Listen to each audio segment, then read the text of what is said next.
Welcome to Ratbags and Roustabouts, the place where we tell those extraordinary stories of ordinary people who never made it to the history books, but who we should really be celebrating all the same. I'm your host, Marion Langford.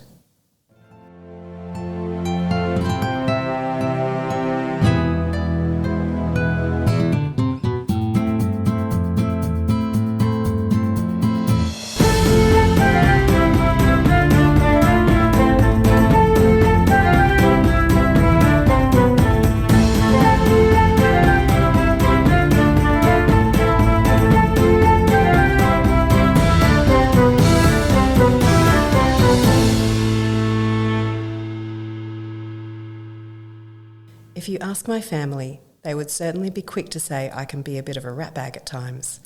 Not sure about roustabout though. For those of you unsure exactly what that is, it's generally used to describe an unskilled or casual labourer. I guess you could call me unskilled as a podcaster. This is my first foray into the world of podcasting, and I thank you so much for joining me for the ride. I do, however, come from a long line of both roustabouts and ratbags. So in this series, I'll be tapping into some of those ancestors and other people I've come across who have just piqued my interest to bring you some of the hilarious, fascinating, tragic, heroic and disastrous tales that the history books have missed. Just to tell you a little bit about myself, I've been a journalist for more than 20 years, but I've always had quite the soft spot for history. So for a bit of fun a few years back, in my spare time I did the Diploma of Family History out of the University of Tasmania. If you're interested in ancestry or genealogy, I highly recommend it. I thought I knew a fair bit about my family tree, but during the course of those studies, I came across all kinds of weird and wonderful characters who I had known nothing about. And it got me thinking, the history that gets recorded is filled with the A players, the monarchs, the politicians, the famous and the infamous. I think of these people as that popular group at high school who thought everyone and everything revolved around them. Everybody else were just supporting actors. But that's who my ancestors were. I'm not a great-grandchild of British nobility. There aren't statues or monuments dedicated to my ancestors. A lot of the time, there aren't even gravestones. It doesn't mean that they didn't do some pretty incredible things, though. So I reckon it's about time we turned things around and gave some of these supporting characters in our history the lead roles. That's what I hope to do here anyway. And to kick things off, I thought I'd start with one of the more tragic stories. This is the tale of a man called John Basham, my third great-granduncle, and is the epitome of wrong place, wrong time. You know the saying, bring a knife to a gunfight? Well, this poor bloke was killed by a knife in a gunfight. For this story, we are heading back to March 1825 in Van Diemen's Land. Of course, that's now known as Tasmania, the southernmost state of Australia. Our story takes place just north of Launceston, near Rowella, overlooking the sparkling blue expanse of the Tamar River at a place called Wilmore's Bluff, where Basham's hut sat. These days, the Tamar Valley, and especially this spot around Rowella, is wine country, famous for what I must say are some very nice Pinot Noirs. But back then, the landscape was dominated not by grapevines, but by sheep and blackwood trees. There are bushrangers, bayonets, and blood to come, but first, we need to go back and see how John Basham, just 21 years old when he died, came to be in Van Diemen's Land in the first place.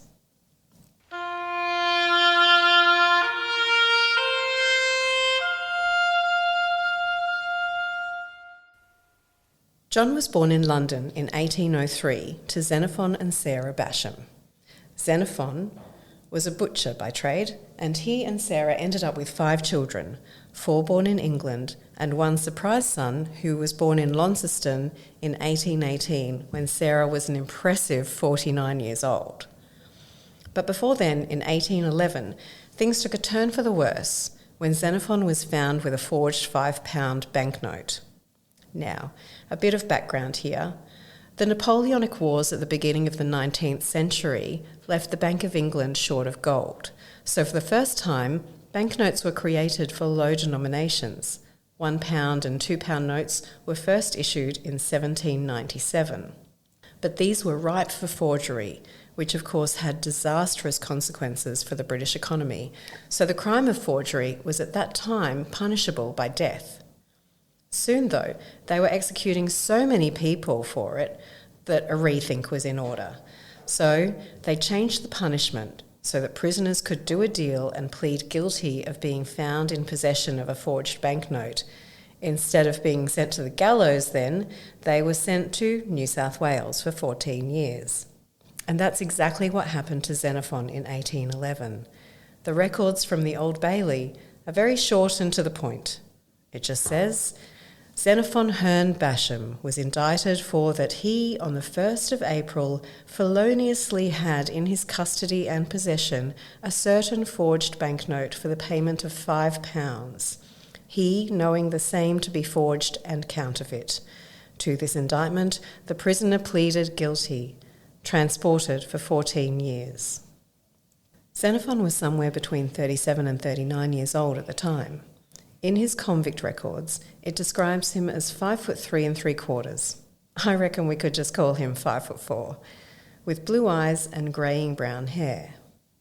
I think we can add a bit about Xenophon's character here as well, because looking at his records, it's pretty clear he also had a distrust of authority and didn't mind bending a few rules here and there to help his family.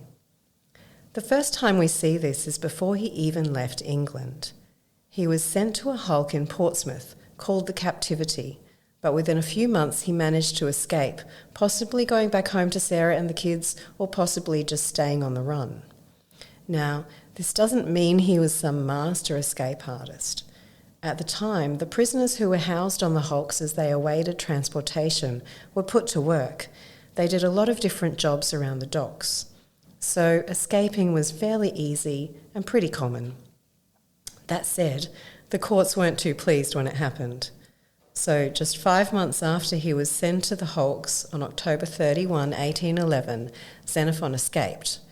It took quite a while for the authorities to catch up with him. It was more than a year later, in December 1812, that they found him, and on January 13, 1813, he was back at the Old Bailey, this time sentenced to death. However, that sentence was commuted to life transportation, and finally in 1814, Xenophon sailed to Port Jackson, New South Wales, aboard the General Hewitt. For many convicts, a life sentence of transportation effectively ended their marriage, as it was expensive and difficult for spouses and children to follow those convicted out to Australia. But Sarah and the kids managed to get passage in 1816 on the Lord Melville, a ship that was transporting female convicts out to Port Jackson. Then in 1817 we see them set sail to Van Diemen's Land. It's unsure how this came about, but it was something that was both a blessing and a curse for the family. At this time, there was the assignment system, where convicts were assigned as workers to free settlers. If a convict's family was in the colony, it was usual for them to be assigned to their spouse, so we can be fairly certain in assuming Xenophon had been assigned to Sarah during this period. The family got a land grant and settled near Launceston. And so we see John, grown up, looking after his flock of sheep along the banks of the Tamar in March 1825.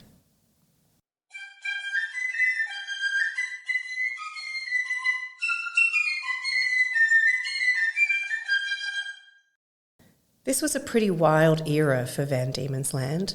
The British had only established Launceston less than 20 years earlier, in 1806, and Hobart was only 2 years older, having been established in 1804. Convicts were treated particularly badly in those early years, and many of them preferred to take their chances in the bush than in the chain gang, so quite a few absconded, turning to life as a bushranger.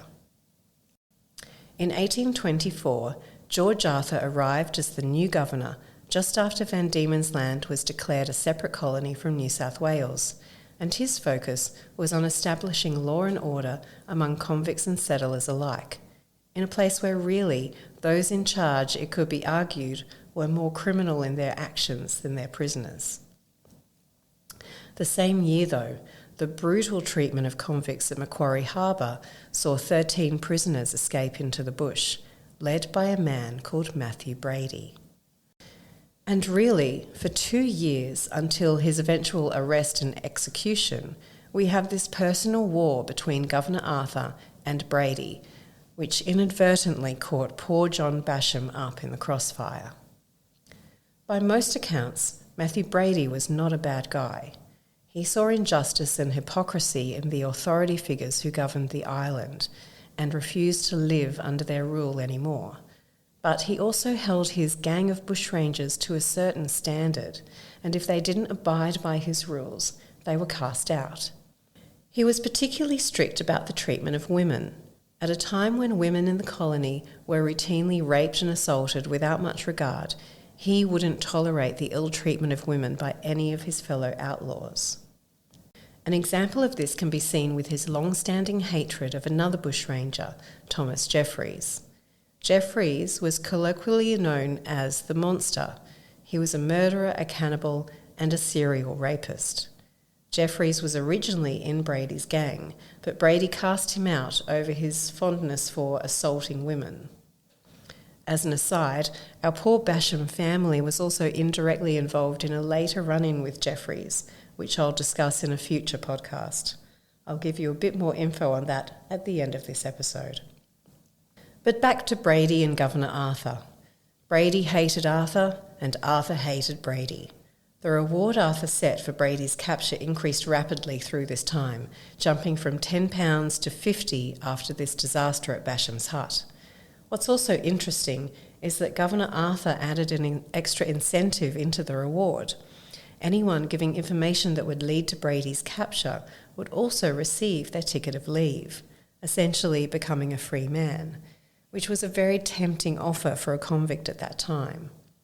But I love how Brady answered this. He put up his own wanted poster for George Arthur, with the wording, "It has caused Matthew Brady much concern that such a person known as Sir George Arthur is at large. 20 gallons of rum will be given to any person that will deliver his person unto me." And the general population loved Brady. His nickname was nothing like the monster Jeffries. Brady was known as the Gentleman Brady. When he was finally captured, people sent him fruit and flowers to his prison cell. However, all of this doesn't mean Brady wasn't committing crimes. He was an outlaw who got food and weapons and other provisions by robbing the free settlers. So sometime in late March, we have John Basham and his stockman, Joseph Hindes, a former convict who had only been a free man for a month, on the Basham farm looking after the sheep. They look up and see Brady and another bushranger, James McCabe, coming towards them, armed to the hilt.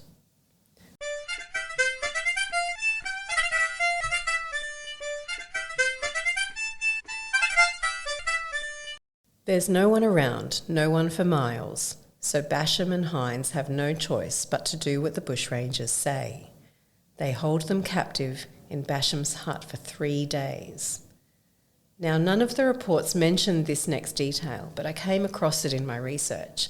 Brady and McCabe had another man with them. Convict Robert Peat was being kept prisoner by the pair and was also in that hut along with Basham and Hindes. And he gave some unique detail about what transpired at Basham's hut in his statement afterwards. He said, "They got there on the Monday at sundown, forced their way inside, telling their prisoners they would remain there until they saw the government boat, the Fame. They made Basham and his stockman prepare a dinner of mutton and tea for them before they slept, the bushrangers on the floor with their feet against the door, the others in the bed. They remained at the hut all through Tuesday and Wednesday. During that time, Brady and McCabe took Basham's pistol and helped themselves to various other provisions. Meanwhile, the 3 men being held against their will couldn't do anything but either wait the bushrangers out and hoped they would leave soon, or hope for an opportunity to escape. Obviously, of the 3, Basham was the only one who hadn't been a convict, It's hard to know just how scared he would have been. We don't know what sort of man he was or what his experiences were up to this point. He was a free man who had come to Van Diemen's Land as a child, but his father was a convict. His brother-in-law was also a convict, and Xenophon hadn't been a model prisoner. As well as escaping from the hulk in England, in his time as a convict, he had been given 100 lashes for assault. He'd had to forfeit his ticket of leave for harbouring and encouraging bushranging in 1822. And the year after John's death, he was in trouble again, this time with his son-in-law, Jonathan Ives, for allegedly stealing a steer. The pair were acquitted for want of proof, and I reckon Xenophon's butchering skills came in handy there to carve up the evidence and distribute it around the neighbourhood. That said, we have John, who has never been in trouble with the law, who is a farmer and a free man, plus he's still very young. I think we can assume that he and Joseph and Robert were indeed being held under duress by Brady and McCabe for those days in the hut. But remember, George Arthur was desperate to capture Gentleman Brady, and he had all of the island's soldiers at his command. So under instruction from Captain Lockyer, the manhunt for Brady in the north of Van Diemen's Land was on. So let's go to Thursday, March 31, 1825, at Basham's hut. It's early, between 6 and 7 a.m. The sun has only just risen, and the men are all still asleep in the hut. The 3 prisoners are in the bed, while Brady and McCabe are on the floor, their feet by the door. Suddenly they're woken by a knock. It's a group of 3 soldiers. According to an account in the Hobart Town Gazette, through the door they inquired if there were any bushrangers within. Inside the hut, McCabe orders Basham to answer no on pain of death. Joseph Hindes gave his own account of this. He said, "Between 6 and 7 o'clock on Thursday morning, before any of us were up, someone knocked at the door and said, 'Is anyone here?' Basham said, 'Who is there?' One of the armed men said to him, 'Hold your noise or I will blow your brains out,' and put a pistol to his head." But Hindes quickly realises the bushrangers are now occupied with readying their weapons. He uses the opportunity. He jumps up, crying out, "For God's sake, let me out." Pete also begins shouting, "I'm a pressed man." Brady and McCabe have their guns pointed at the door, but somehow Hindes manages to get past them and fling the door open. And that's when it all kicks off. As Hindes runs out through the door, the first shot is fired into the hut by one of the soldiers. He's shouting to the soldiers, "Don't shoot me, I'm a stockkeeper." Meanwhile, Brady and McCabe begin shooting back. The bushrangers have 2 double-barreled guns, 2 single-barreled pistols, a musket, plus Basham's pistol between them, and they manage to wound one of the soldiers. So now we have a full-on gunfight. The stockman is clear of danger, but Basham and Pete are still inside the hut, caught fair and square in the middle of it all. The 2 men have a couple of choices. They can try to hide inside the hut, but that's where a lot of the soldiers' bullets are whizzing. Or they can follow Joseph's example and do the same, running out and shouting their innocence. And that's what they do. They run out of the hut completely unarmed. Pete gets clear without a problem. He looks back. Basham is shouting to the soldiers, "Don't shoot me, my name is Basham." But the bushrangers are shooting, the soldiers are shooting, one of them is wounded, a man is running out of the hut towards them, and so one of the soldiers, who Robert Pete later named as John Butts, runs him through with his bayonet, through the chest just below his heart. Time stops. The quote from Pete's account here is tragic in its understatement. He says, "Basham and I got out of the hut. As soon as I got out of the hut, I saw 3 soldiers. One of them, named John Butts, ran after John Basham and wounded him with his bayonet. Another soldier named Samuel Brooks cried out, 'That is John Basham.' Butts said, 'Oh dear, I am sorry.'" Pete and Hindes carry the wounded Basham to the stockyard, about 20 metres away. Meanwhile, the gunfight is still in progress. The soldiers should have had the advantage. Instead, it's just one problem after another. On top of having just stabbed one of the hostages, their weapons begin misfiring. One of them then smashes in the window so they can shoot through it, but their gun jams. Another tries to shoot twice through the door, but their musket misfires as well. So the soldiers take cover behind a tree about 5 metres away while they frantically try to fix their weapons. McCabe comes out of the hut firing.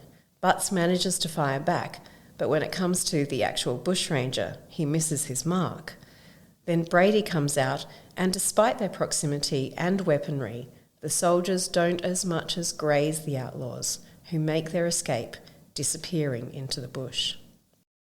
They don't pursue the bushrangers, and instead turn their attention to the wounded Basham. He's still alive at this point, but is losing blood. The quickest way to travel is on the river, so they get Basham to his boat, lift him on, and sail him to Georgetown. But it's all in vain.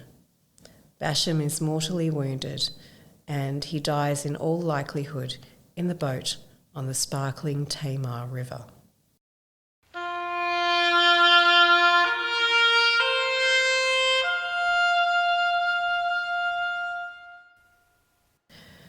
A few strange things were reported in the aftermath of this tragic episode. In the Hobart Town Gazette on April 22, an editorial complained about the scant details provided by the coroner of the inquest into John Basham's death.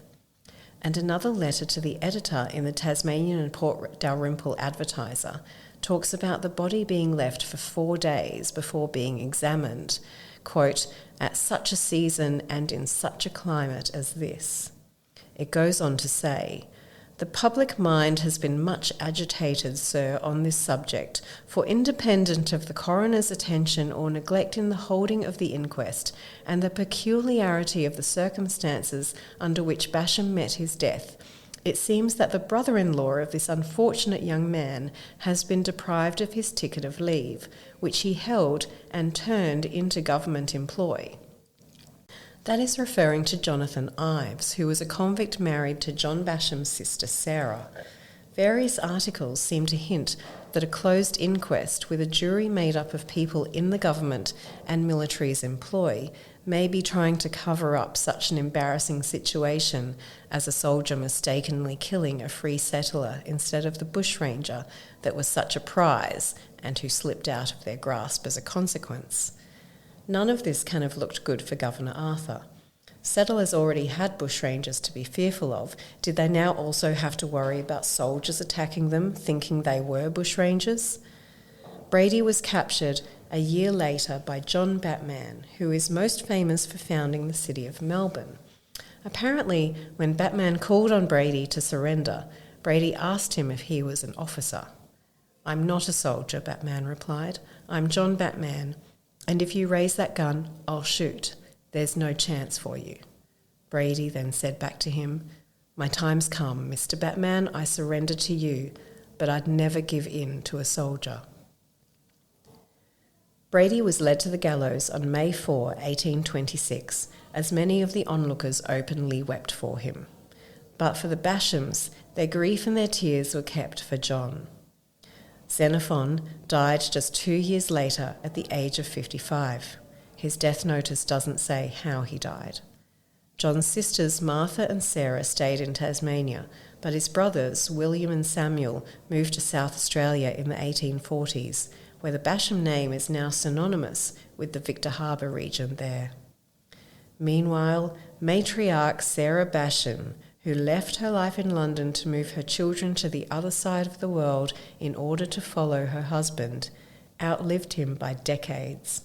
If you thought it was impressive that she had her youngest child at the age of 49, she managed to live to the ripe old age of 99, passing away in Launceston in September 1868. Of course, before any of that, as I mentioned briefly earlier, the same year as John's death, the Bashams were indirectly involved in one of the most devastating and horrific bushranger attacks that ever occurred in Van Diemen's Land. This one involved John's older brother William Basham. William was married to Louisa Tibbs, who was sister to John Tibbs. John Tibbs, his wife Elizabeth, and their baby son were to be abducted and put through all kinds of horrors by the notorious bushranger and cannibal Thomas Jeffries. Thomas Jeffries ended up being hanged beside Matthew Brady on that May Day in 1826. And I will tell you that whole terrifying story next time on Rat Bags and Roustabouts. I hope you've enjoyed today's episode. I'm Marion Langford, and make sure you join me again for more stories about those common as muck rat bags and roustabouts from our past who still have extraordinary tales to tell.